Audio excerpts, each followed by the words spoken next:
রাজনীতির মারপেচ বুঝলো না, গ্লোবাল পলিটিক্সকে অ্যাভয়েড করে বাংলাদেশের রাজনীতিতে কিছু করা যায় না তাই বুঝলো না, বা সব প্রচার করতেছে আর সব নির্বাচনে পাশ করে সবাই প্রধানমন্ত্রী হওয়ার স্বপ্ন দেখতেছে।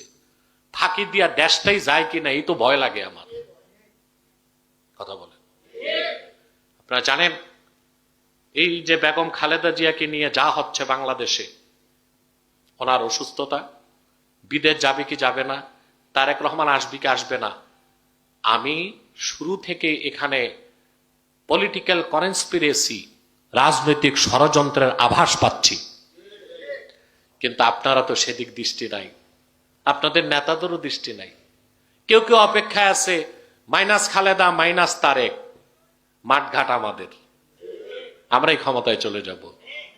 যারা আশ্বাস দিছে পশ্চিমারা, ওরা ধোঁকাবাজ, ওরা সামনে দিয়া চমচম খাওয়ায়, পিছে দিয়া ছুরি মারে।